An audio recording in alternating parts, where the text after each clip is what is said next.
Alongside the Insiders, Darren Dreger, Pierre LeBrun, and Chris Johnston. Gentlemen, the Hornets' nest has been kicked again. Quinn Hughes says he hasn't been a part of any trade conversations yet, but he's aware that something could happen. And all of a sudden, things have been turned up again. Well, and he also referenced the general manager of the New Jersey Devils, Tom Fitzgerald, as Fitzy. So that gives you an indication of Quinn Hughes and his relaxed approach to the way things are going off ice, but he's much more serious on ice. And there are many who think that he's almost over-trying, which is, in a way, explaining his lackluster play of late. And you could say that in general about the Vancouver Canucks.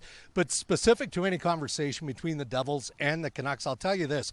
When Patrick Allvin, the GM for the Canucks, put out the memo a couple of weeks back advising 31 general managers that he was interested in moving any of his potential unrestricted free agents, of course he got calls from New Jersey, from other clubs saying, okay, well, what about your non-UFAs, which would be specific, of course, to Quinn Hughes, but not much more than that.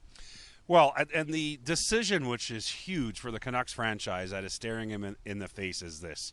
Do you trade Quinn Hughes before the March 6th trade deadline, or do you wait until the summer where you still keep that door open of perhaps extending him, which seems like a long shot at this point, or trading him then as part of the draft proceedings? And this is what I would say, is that trading him before March 6th is a cleaner procedure. Mm-hmm. That means you don't involve Pat Brisson, the agent from CAA, and you don't have Quinn Hughes and Pat Brisson come July basically picking their team. Yep. It becomes a different process at that point if you wait that long. Doesn't mean that you can't make a great trade despite that. I think the trade before March 6th is clean. It's, hey, you get this guy at least for 2 playoffs if you're a team that steps up. To me, that's the scenario that might get the best trade return. Well, and let's put the Hughes thing just to the side for a moment. Vancouver doesn't really want to trade him, right? And one of the ways I think that they felt they could compel him to stay was by having a good season. Well, it's not been a very good season. They're second last in the NHL in points percentage at this point in time. And I think there's a lot of pressure to try to get a body in the door to help the cause here. They're down 3 centermen right now.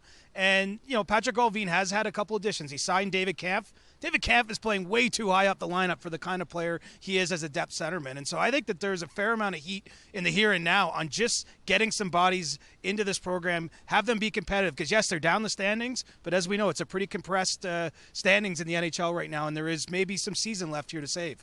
A very difficult spot for Canucks management right now. They have to worry about the future, but at the same time take care of the present and not allow that to slip away.